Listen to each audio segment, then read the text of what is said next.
I've got Brian Tran with me. We're going to be talking about real estate and what people should be doing in today's day and age. These guys are flipping freaking houses in San Francisco like a bunch of ballsy investors.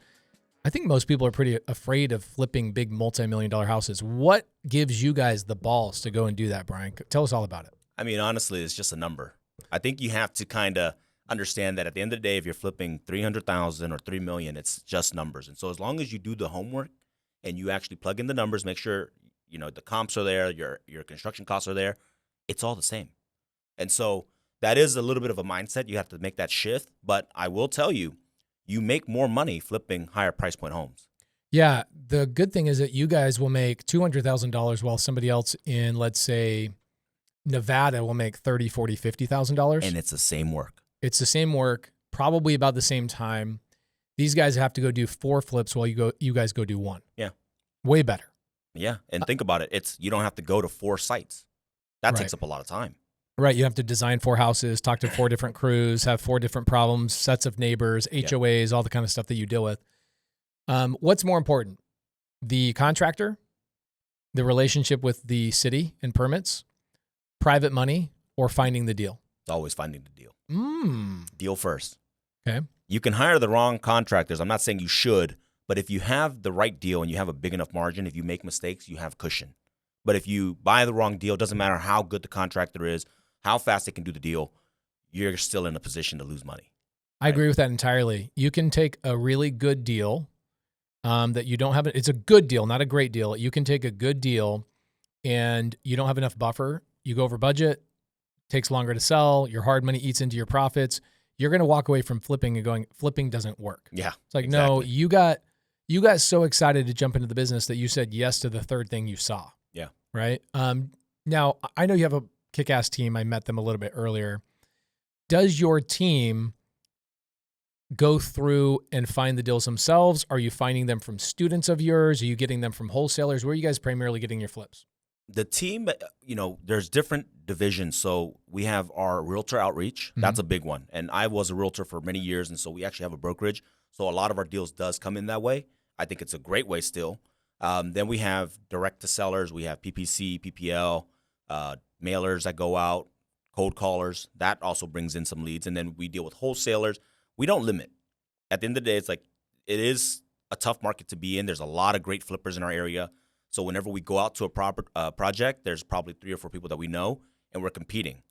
So then the relationship kicks in. Your reputation kicks in. And that's why we have our YouTube channel. I'm pretty big on social so that people know that when I say I'm going to buy something, I buy it. Yeah. The biggest problem that we're seeing in this market right now is that you have people who are investors. They say they're going to buy it, but they're really just wholesalers. Yeah. And so they string the agent along, they string the sellers along, and then 14 days go by. Now they say, hey, we have to back out or they have to renegotiate. Sellers don't like that, right? And so that's why they deal with us. We're a household brand, kind of like yours. And in the Bay Area, our name is gold. Yeah. That's how I built my brand, was here locally. I would do meetups back in 2014 through 2020. And we got so many deals just from referrals because agents are like, hey, this house is a hoarder house. I'm not even going to put it on the market. Yeah. They'll just call you and go, I know you can close the deal. In fact, I bought a deal yesterday. It came from a wholesaler who sold it to a buyer. That buyer was pretending to be a buyer, but they're really just another wholesaler, which, I don't have anything against people, double wholesaling, triple wholesaling. Hell, I've done wholesale deals where there were 16 people that made money on an assignment, $3,000, like basically each. I don't have a problem with people making money. Yeah. I have a problem with people lying and saying, I'm the buyer. Then they don't close the deal. But then guys like you and me are the ones that end up getting those deals. Yeah. Because people know in town that you're the one that's going to close the deal. You know who it hurts though? The seller, the agent, everybody. And it's not a good way to do business. No, and my thing is your reputation gets hurt. Now, you're not a wholesaler. You wouldn't describe yourself as a wholesaler. Not so much, no. You'll wholesale a deal from time to time. Yeah. Are you aware of all the wholesale regulations that are coming down? I've heard. There's like 16 states now that are now banning wholesale. Yeah. So you have to either double close or you have to be an agent, and you can wholesale if you're an agent type of thing. I believe that it's because of exactly what you're talking about, which is wholesalers don't have a good gold name. Yep. They say they're going to do something. They do something completely different, and they don't care because they're like, nobody's going to come after me. Right. It might hurt the overall industry, but it's not going to hurt me as an individual. Yeah. It's kind of been the attitude. What you guys have done a good job of is building a brand and saying, come hell or high water, we're closing on this deal, That's right. right? Are you guys focusing on the San Fran area? So your average price point is what, 800,000 or something? No, our average purchase now is about 1.4, 1.5. Damn. And then another 200 to 250 to put into construction.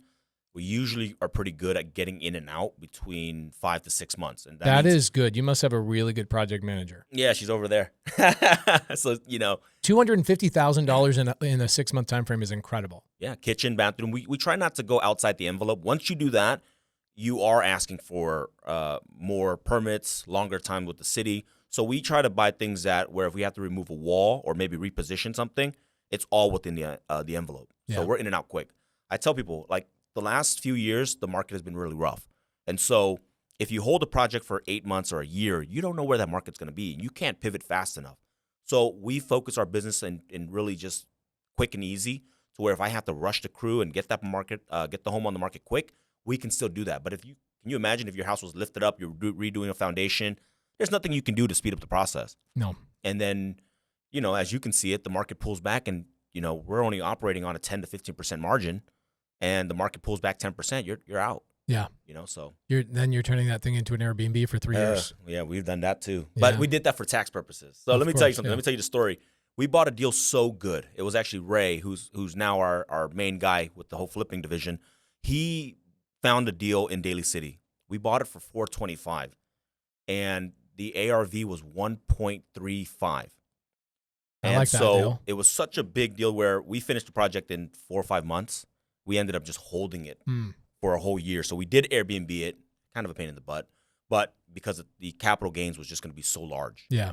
And so, and did we mess up on that one, right? Yeah, Ray messed up a lot because I let him, it's his first one. I said, go wild.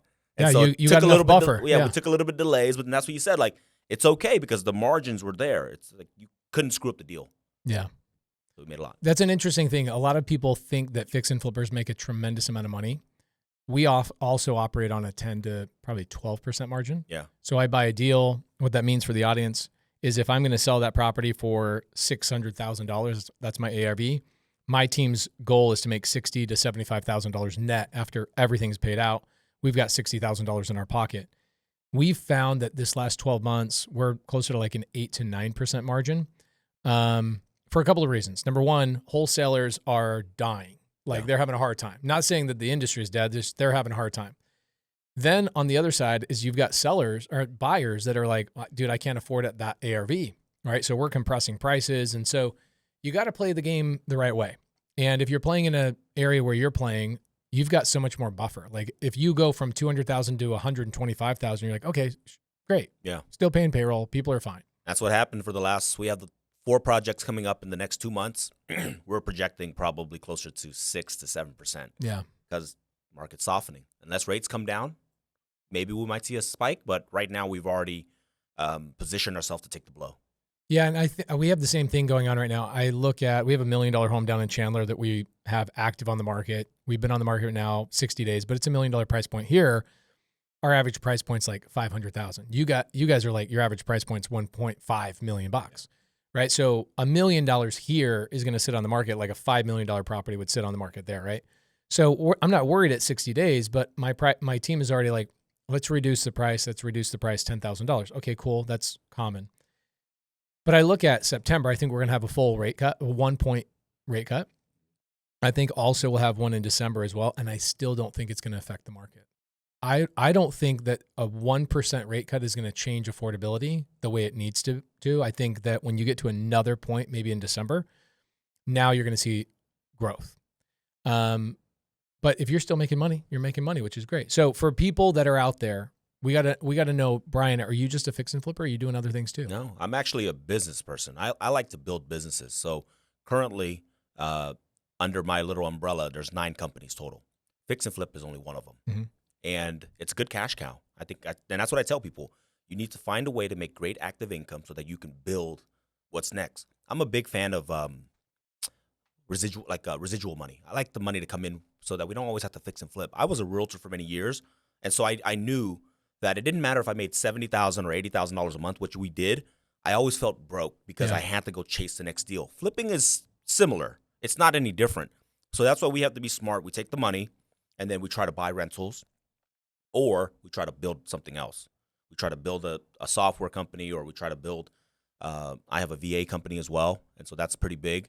And that's how it started. Just every time I had money, I just parked it into a business. Some did very well. What's a business that you want to start that's coming up? Something that your team knows you want to launch, but you haven't launched yet. Anything that's a dream? Honestly, I think the education space is really fun because you get to help people and you get to see the growth. Right. We've done it amongst our team. You know, a lot of people that you met today, they weren't fix and flippers. We kind of worked together, we grew together, and their lives were changed. And so, with the education space, that's what we're looking to do. Bring in some cool, kick-ass people, learn together, grow together, and then 10 years from now, who knows what the relationship's going to look like. I love it. That's what we're building, really. It's the relationship. Okay, and if you're jumping into education, you've got obviously students. What are you telling your students the next 24 months looks like? Shoot, let's get your active income up and let's start buying rentals. Because a lot can happen in 24 months. Heck, a lot has happened for us when we were buying our rentals. 3-4 months, they were going up in value. And it's not like anything I did, right? It's just the market taking it up. You get cash flow, you get depreciation. You're just getting, and you don't need a PhD to do it. That's the beautiful thing about real estate. So that's why I still preach it hard. I don't talk about building businesses as much because it is a little bit more different. There's a lot more variables. There's, you got to have great communication skills. You got to know how to, calculate all the fancy terms that there are out there. With real estate, it's easier. That's why I like it, and that's why I want to teach people.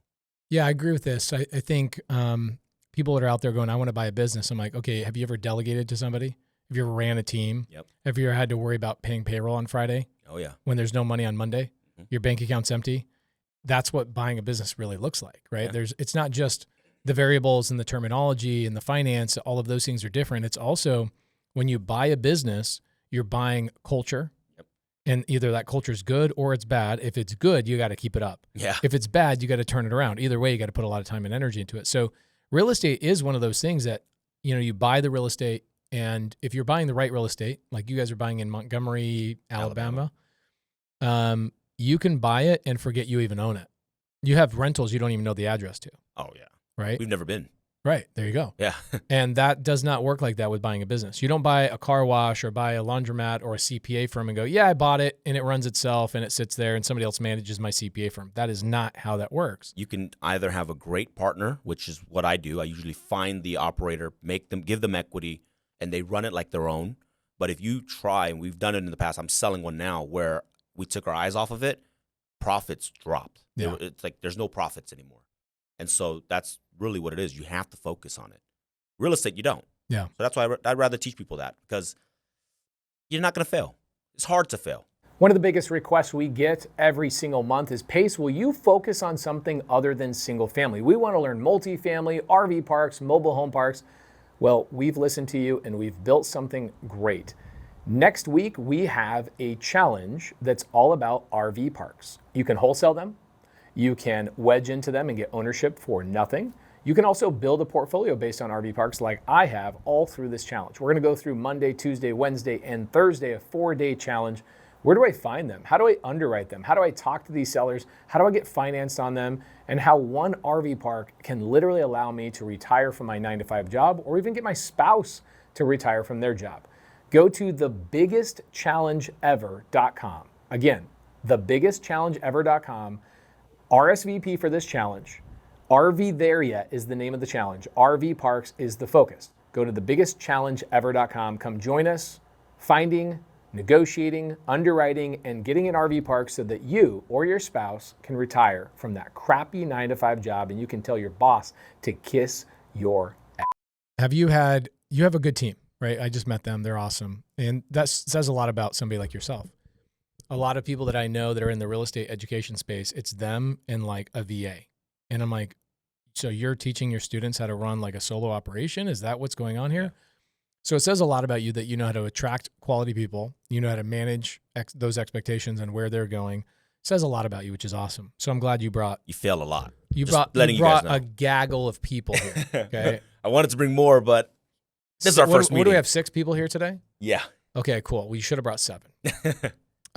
What are your thoughts for your team, right? Like, I think good leaders look at, I want you to have a paycheck. I want you to be happy here. I want you to provide purpose. But where is your company going with this group of 6 people? Are you giving them equity? Are you tying them into profit share? Are you giving them opportunities to start their own businesses? What does the future look for like for a lot of these people? So 3 of the people you met today are actually equity holder Okay. in the flipping and in other businesses as well. So you make money in the flip, they get a quarterly check or some sort of extra profit? No, they're in it. They're partners. Okay, cool. So they're co-founders basically. Okay, so are they getting a salary plus or are they getting only what you make? Only what we make. Ooh, I like it. Only what we make. There's Okay. no salary. I'm not paying that. Okay, cool. It's like we do that for a coffee and stuff like that. That's fine, but not this. This is like, because you get a salary. What does that mean? Like you're gonna get comfortable. Right. That's not what flipping is. You gotta go find the deal. You gotta hunt. You gotta be hungry. And what better way than to, basically not have a way of living if you don't go out and kill. It's the only way. Yeah. And then PJ, when I hired him 3 years ago, when I took social media seriously, I said, hey, brand deals. And I already knew that I wanted to launch the coaching. I said, you're going to be a part of it. Build it like it's your own because you're going to have equity off the bat. Right, PJ? And then Mia, it's the same thing. She just joined on with me about 5-6 months ago. I told her the same thing. I said, you're my EA today, but we're going to find that next company, and you're going to be the CEO or, the COO, whatever it is, your position. But you find it, you build it, and I'll fund it, and I'll throw in my expertise, right? And so now we're all tied in. And the more successful they are, I'll be more successful too. Yeah, of course. Right? And I think that's how I've always been. Same thing with all my companies. What about your brokerage? How's your brokerage going? Why not just be a full-time real estate agent? Oh God. I think that's the best answer you could ever give somebody. No. I recently sold a home like 2 weeks ago, $2 million. It was a long-term client. She wanted me and only me, so I did it. But it drove me insane. Yeah, because you're basically a therapist more than anything else. Oh, she screamed at me. She yelled at me because the market wasn't doing what she wanted to do. We successfully sold it. It's done. But along that way, it's just so much. And I'm like, and it's a job. I mean, when you got into being an agent, I've never been an agent. And I look at a lot of people that go, and I was the same way. I wanted to get into real estate as an investor. And so I thought the pathway to become an investor was to become an agent. I got lucky. I had a buddy of mine calls me up, Jeff, the day I was going to go take my real estate test. I'd been in the class for 90 hours. He calls me up and goes, hey, what are you doing? Let's go play golf. And I go, I'm about to take my real estate agent test. He's like, what the hell are you doing? Why do you want to do that? Yeah. I go, I thought you have a license. I thought that's why you're a big real estate investor. He goes, no, I have my license so I could save on commissions, but you're not going to learn anything being an agent to be, a real estate investor. When you jumped into becoming an agent, was it, I want to be an investor one day and you learned the wrong way? Or did you know you wanted to be an agent, you wanted to sell houses? No. I wanted to get into owning properties. My parents are immigrants. Okay. And so every immigrant that comes here, they always like buy property. My dad bought all the wrong properties, bought all in the hood. And when he passed away, we had to deal with negative equity, negative payments, the whole shebang. So I learned like, hey, we're going to buy good stuff, right? And I just jumped into real estate because I didn't know how else to make money. And this was a time before YouTube was big and, guys like you were on it teaching stuff. So you just have to jump in and just get around in the right rooms.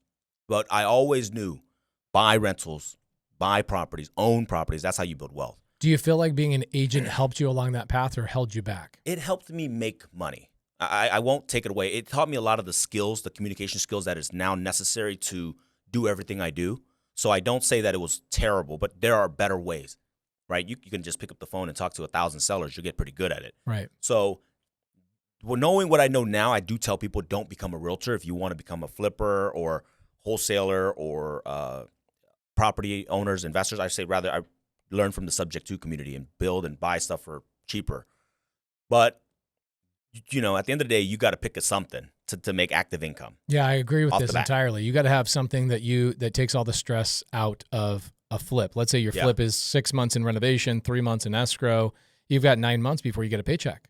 So like, what are you going to do to survive during that time frame? Yeah. Your modality or your vehicle you chose was being an agent. Yeah. But what you're saying is you could just replace that with anything if you don't want to be an agent. Yeah.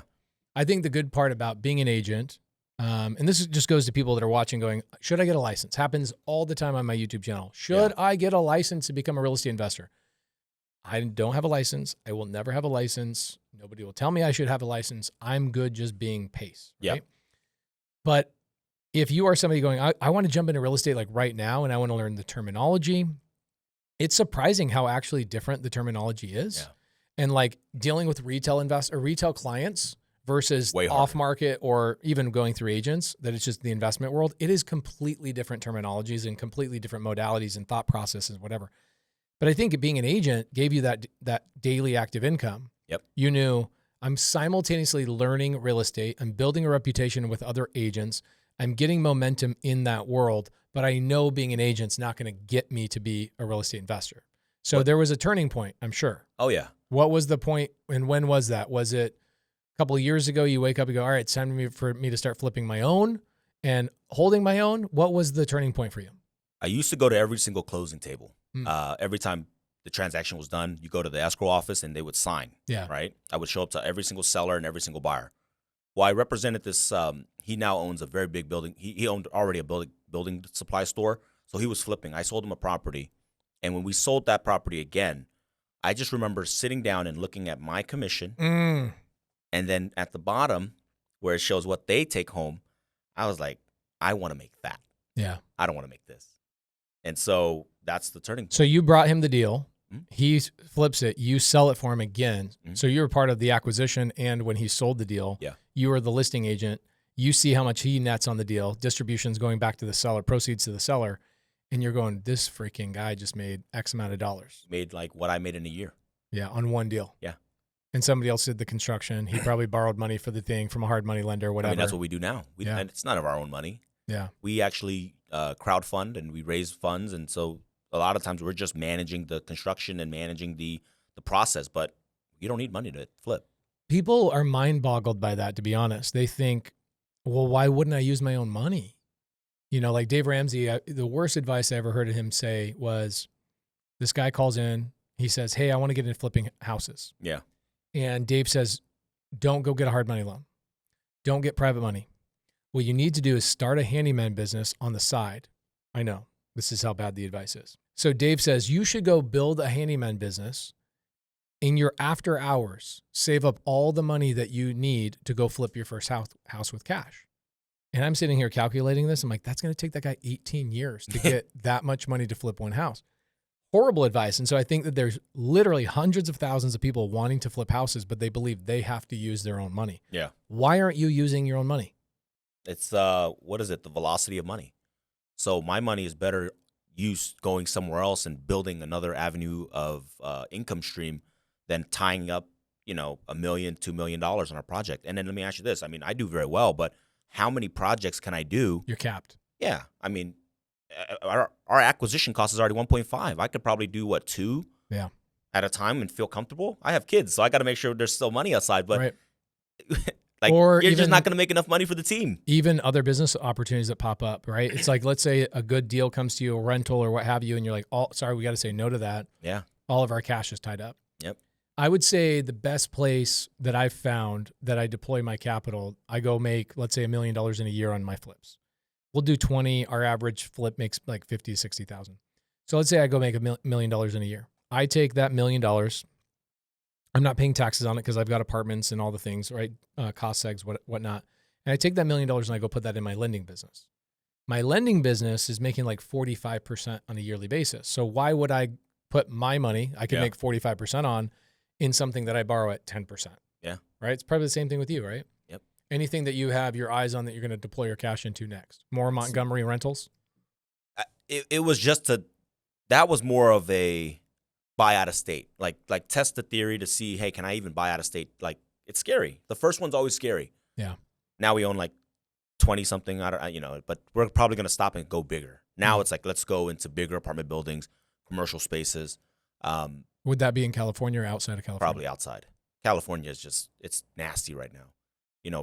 The rates are still high, and you're talking about these cap rates are 4.5. Like, it costs you 7.5 to borrow the money. Yeah, you're losing. So money. unless you're moving over a big, large 1031 exchange or something like that, it just doesn't make sense. So we will be going out and we will be going bigger. But I've also been, and you may correct me if I'm wrong, I'm not big on jumping into something more than I can chew. So I go. I'm definitely different than that. Yeah. And so we try to go manageable, maybe a little bit outside of what we're comfortable, but then once it's good, then we go bigger and we go I actually bigger. think that you also bite off more than you can chew. You probably just don't realize you're doing it. It's like Probably. hiring teams, going into a market outside of California. That's a big step. Yeah. And I think for you probably don't realize it's a big step because you're used to it. But like people that are not you Yeah. are like, that's an impossible step. For you, it's like, that was easy. Yeah. Right. So I think the perspective is a little bit different. 99% of people watching this right now are going to be like, dude, he's in California. He's buying in Montgomery, Alabama. He's never seen these rentals. What the heck? That's a massive step. So Yeah. kudos to you guys. Well, we're trying, and that's why now we're here with you, and I'm like, okay, well, now we're gonna go bigger. Like, yeah. but I don't know. I got to be careful. Sometimes you got to be careful that you don't. Well, what's the word? If I have $1 million, you don't gamble $1 million. You got to gamble 500,000, so that if worst case, you don't go belly up. Yeah. People have a tendency to come to my office and see like our operation, and they leave going, I'm playing too small. And I have the same thing. I go to other people's offices, like I'm at Tony Robbins' office or Grant Cardone's office. I'm like, I'm playing too small, right? And that's the good thing about having new friendships and new relationships is that they highlight what is possible for you. Yeah. Right. And when you can see it in person, it's kind of like you get a student that joins your program and they see what is possible. They see you guys making $200,000 on a flip. They're like, okay, I can do this. Yep. I'm over here flipping houses trying to make $30,000. I could do a flip and make $200,000. Like, it's pretty cool. You guys are giving permission to other people. No, we take them to our flips. Our event's called Flip to Riches. Yeah. We do probably 4 a year, and we also, every time we finish a flip, we kind of invite people by, take a look, and we kind of just walk them through the process. People need that. Yeah. They need hand holding. They gotta touch it. In the age of ChatGPT, guys, here's what's going to happen. The people that are willing to do in-person events are going to win. The people that are just trying to sell a course, they're already losing. Like most of my friends that sell courses, I don't sell a course. I don't sell a mentorship. I have a country club where it's like, you want to do deals with me? Join the country club, basically is what I have. And it's all a bunch of in-person stuff. That stuff that you're doing in person where you let people come to your properties, that is game-changing for people. They can smell the sawdust. They can see the paint you choose. They can see how you communicate with your contractors and whatnot. Your in-person events are 4 times a year? 4 times. And they're in California? Yep. Okay. And what about your guys' school community? What do you guys have there? Once a week, every Friday, 11 to 11:30. Ask whatever you want, but we usually have topics and stuff. And then we also update our flips in the channel, so you guys can see what we're doing, our problems. I like to actually share the problems because you learn more, and we're still making a lot of mistakes. Yeah. You know, one of our flips right now, PG&E, which is the gas company, cut off our gas. Because the previous owner didn't pay or something like that, or they couldn't get access, so we're dealing with that. I want to share that. Yeah. Let's see what else. We bought a house with an HOA, and they only make us give us a certain amount of paint choices. Like, that's what we're going to deal with. Yeah. But we're going to share it so that they don't make the mistakes. So how can people find out more about your school community? If you follow me on Instagram, Mr. Brian Tran, I'm always posting fun stuff, and I am who I am on social media. I'm a little wild. So you guys got to bear with me. I'm not for everyone, but at least good leaders are always wild, my friends. You always want, it's tough you're a visionary. So what happens is you create a vision, people get excited about it. You attract quality people to that vision, especially people that don't have that gift, right? There's people who are visionaries. There's people that are operators, and people that are operators typically go, I need somebody with a vision to tell me which direction we're going, and I will freaking make it possible. Yep. You've done a great job with that. And hopefully your team realizes that you're crazy is how you flood the bank account with money. You take the crazy out, money stops showing up. So remember that, guys. If you're a visionary and you're feeling like, man, I feel crazy, people call me crazy, good. There's an operator out there praying to God going, please give me a crazy freaking visionary. And you're one of those, which is great. Keep it fun. Yeah, keep it fun. Always unpredictable, too. Yeah. All right. Well, guys, go follow him on Instagram, Brian Tran. You don't have any underscores, nothing. Nope. How did you get that name, bro? I've been around. I'm one of the original Instagram people. He's the only Brian Tran on Instagram. At Brian Tran. At Brian Tran on at Instagram. Mr. Brian Tran. You got to put the got MR. the Mr. Yeah, you got to put the MR. I love it. No, that's a very common name. If you look it up, you're gonna find a bunch of Brian Trans, but not many with this good looks. There's only one guy that looks like you. So Mr. Brian Tran on Instagram. We'll see you in another episode. Number one question I get every day is, how do I get everything done? I have 9 companies, 600 employees. We have customers all over the globe. We're doing fix and flips. We're doing buy and holds, apartments, RV parks, all of those things. Everybody wonders, How did I scale? How did I get to a higher level? And the answer is that GoHighLevel.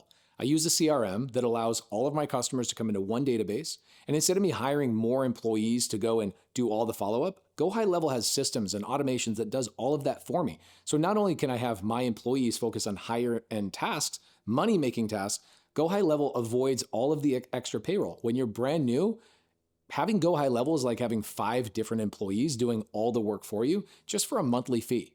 Go to GoHighLevel.com/pace to learn how I'm using it, not only in my lending business, but my wholesale business, my fix and flip business. Literally, GoHighLevel controls the entire back end of all 9 of my companies. Go to GoHighLevel.com/pace to learn more.